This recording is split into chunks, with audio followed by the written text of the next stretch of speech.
Hey guys, it's Blume with a new healer build video for the Wolfhunter DLC.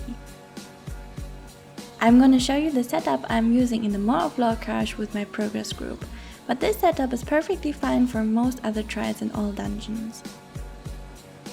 I am the Olorimi healer in my group, but I'm gonna make another video about setup combinations for both healers in all existing trials, which will be linked here as soon as it goes live.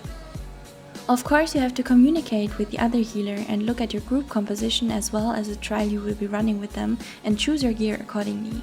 This setup is a good and solid one nevertheless and can work nicely for beginners and advanced groups.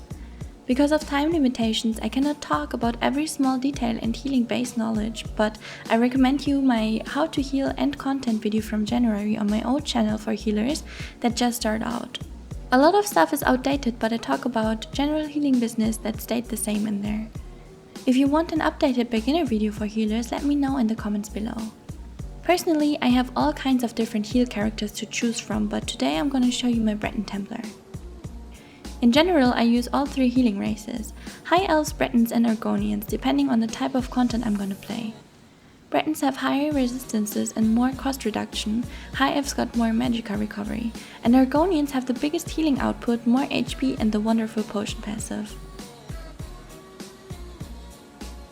As a Breton Templar, I put all my attribute points into magicka, but if you feel safer that way, you can distribute some into HP. Based on the set I'm wearing, my magicka regeneration is high enough to play with the Ritual Stone. My regen comfort zone is between 2.1 and 2.3k. I'm using regeneration buff food, the Clockwork City Citrus Fillet, but you can use the cheaper alternative, the Witch Mother's Brew as well. But you can use blue, max magicka and max life food if you want. If you do so, you need to play around with the prismatic glyphs on your armor so you don't have too much or too little HP. With regeneration food, I use 3 tri-stat glyphs on all 3 big infused body pieces. So accordingly, when I play the max magicka and max life food, I maybe play with 1 or 2 glyphs. I'm always running as a vampire on my heal since it's free extra magicka recovery and you don't really feel the extra fiery damage. Most content you can be the stage 3 vampire, but if you feel more comfortable that way, just be level 2. For potions, you want to use the essence of spell power, for which it is important that you level alchemy and unlock the passive that allows you to use the potions on cooldown so they're always active. Since the Somerset update, healers are able to use 5 light, 1 medium and 1 heavy armor piece for the Undaunted passive. So that is why I use a heavy helmet and medium shoulders for my monster set. Since Night Flame does more overall HPS, I like to use it on boss fights and switch it out with Earth Gore for trash. Earth Gore has a higher cooldown, but it's a nice emergency oh shit heal, especially if a headless chicken DD is running somewhere he's not supposed to run to. Because I want the 5-piece Olorimi bonus only on my back bar and Jorval's jewels are easier to farm, I'm wearing a mixture of 2 Jorvals and 3 Olorimi pieces on my body. Jorval's guidance increases the duration of major and minor buffs you apply as well as your shields. That means it increases the Major Courage given by Olorimi as well, which is the center of this whole setup. Major Courage now lasts 42 seconds, which means there should be no fight you're not able to provide a 99 to 100% uptime on your DDs. You have 4 opportunities to relocate the rune until the buff runs out, and during that time every ally should have the opportunity to at least touch it once. For everyone who does not know how all of this works, Olorimi's 5p set bonus lets you proc a rune via casting round effect abilities. That rune stays for 10 seconds and grants everyone touching it the Major Courage buff, which by itself lasts 30 seconds and through your rolls, as I said, 42 seconds. This only works when you are in combat, so immediately you want to proc it after the tank aggravates the mobs, so your allies get the buff from the beginning on. I will tell you how you can precisely and efficiently place the rune later on. As I said, I'm using Jorval's guidance for jewelry. I tested a lot and got to the conclusion that for High Elf and Breton, you want to use all arcane, and for Argonians 2 infused pieces is marginally better. But to be honest, the transmute crystals are not really worth it and I personally don't do it on the live server. For enchantment, a lot of times I'm running 2 cost reduction and 1 magicka recovery, but you have to find out the right balance for yourself between max magicka, magicka recovery and spell damage. As always, healing is very personal and you have to fit it to your own playstyle. For weapons, I prefer a Sanctorium Resto staff on my front bar. Ideally a perfected one, but even the normal version is superior to all the other staves for the setup in my opinion. In this clip I actually accidentally used the normal version and not the perfected one, but you can see it still works out, it's just 3 seconds less. My main healing spammable is Combat Prayer, which in combination with the staff reduces the cost of all following healing abilities for 30% for a duration of 3 seconds. That is why I trained myself to always use Combat Prayer and Orbs alternately. The Orbs themselves are very expensive and you can sustain them really well using the Sanctorium Resto. For trades, I prefer Powered, Nirnhound or Infused, enchanted with a Berserk glyph that increases your spell damage, which means more healing output. Depending on the team and the fight, you can use different enchantments with more group utility, like Crusher 1. That means in some cases, Infused is preferred over Powered. If you want to use a Crusher glyph, you of course have to talk to your tanks so they drop Turks and stuff like that. On my back bar, I'm running an Olorimi Lightning Staff and Infused enchanted with shock damage. Because of the changes for enchantments that came with Wolfhunter, both healers ideally want to run a Lightning Staff with Blockade again. Because of the blockade, your glyph will be activated on cooldown. But because of the effect of a charged staff would not affect your enchants after swapping to your front bar, an infused staff will be better for boss fights. For trash fights, you still want to use a charged one. A little explanation on the perks of using a lightning staff. A shock enchant has a 20% chance to concuss your enemy. The blockade will set concussed opponents off balance. Magicka DDs don't really use 75 points into Thaumaturge anymore, but off balance is still a big damage and sustain boost for stamina players, so it's really important. In general, you have to do light attacks after every skill like a DD would do as well, to proc your weapon enchants of course. Normally I play completely without heavies and I sustain solely with light attacks. In some cases, of course, doing heavy attacks is really good because of the major mending buff. So now onto the skills that both healers want in your group. First, the ones on your front bar. Combat Prayer. This skill grants you and 5 other allies minor Berserk, minor Resolve and minor Ward, which buffs the DPS and resistances of your group. These buffs are really important and you should aim for high uptimes, being 80% plus. Nightblades can get minor Berserk by themselves, but during execute this buff runs out for them, so you need to help, and the actual resistances are important anyways. When playing with the Sanctorium Resto staff, this skill reduces the cost of all following healing abilities, so that is of course a plus as well. Healing Springs. For big incoming damage, this is your spammable.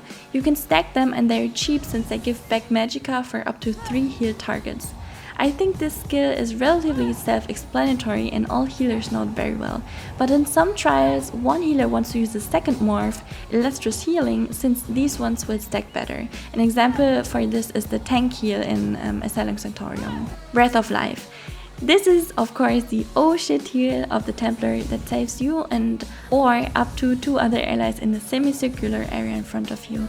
It is very strong but also very expensive, so you don't want to spam it and only want to use it when needed.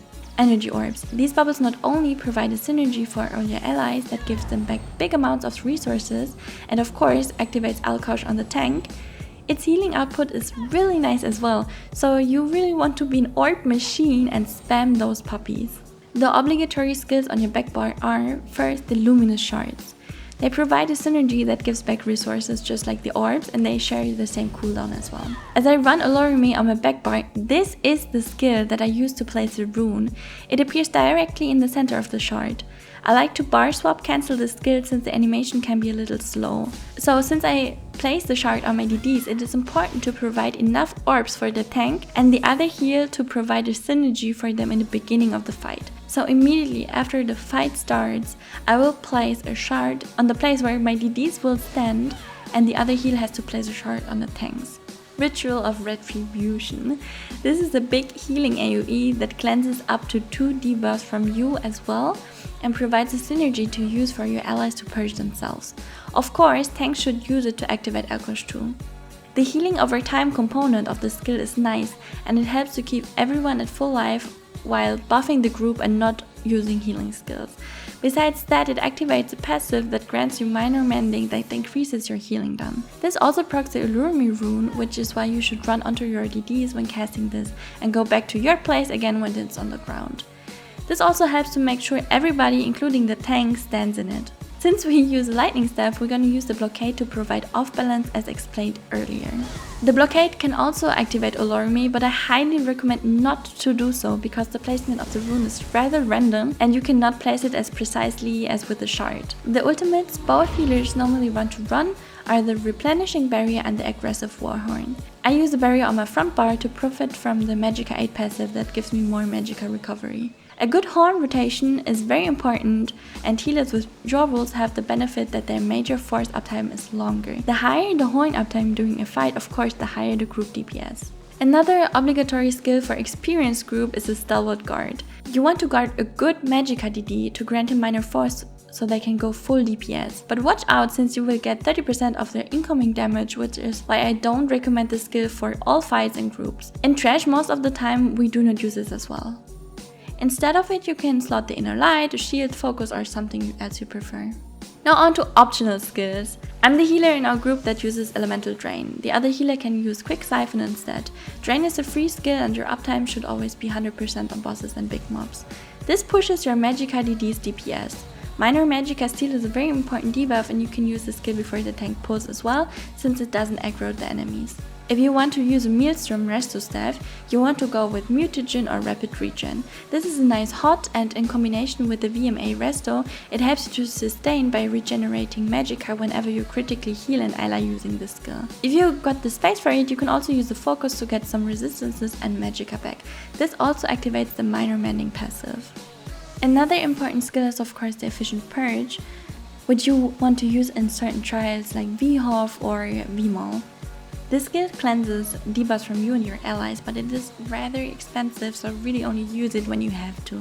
Other useful skills are, for example, Power of the Light. So if there is no Stamina Templar applying this in your group, either one healer should run this skill, or you should use Poisons applying Minor Fracture and Minor Breach and use another skill from this line to activate the Illuminate passive. Since this skill costs stamina, it is a little risky to play as a heal when having to block or dodge roll a lot. In my case, we do have a Stamina Templar in my group, so neither I or my healing partner have to run this skill. Crushing Shock. In some cases, you need to be able to range interrupt as a heal, and this is a skill you should do so with. Harness Magicka.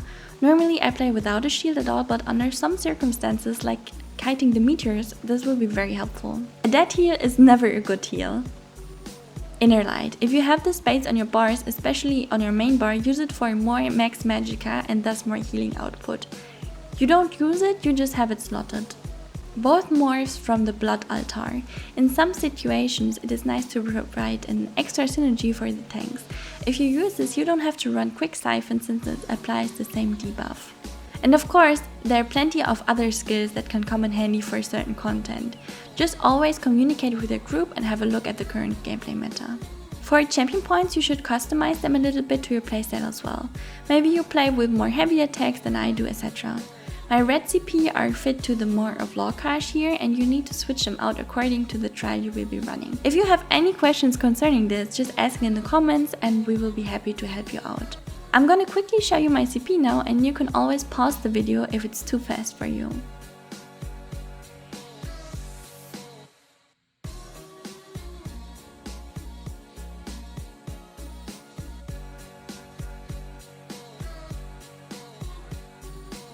So guys, besides that, this would conclude all important things. There hasn't really changed much with the Wolfhunter DLC for healers, except enchantments of course. So if you have any other questions or things you want to discuss, let me know in the comments below, and feel free to leave a thumbs up and subscribe if you want to see more healing content in the future. And now, take care, your Blume.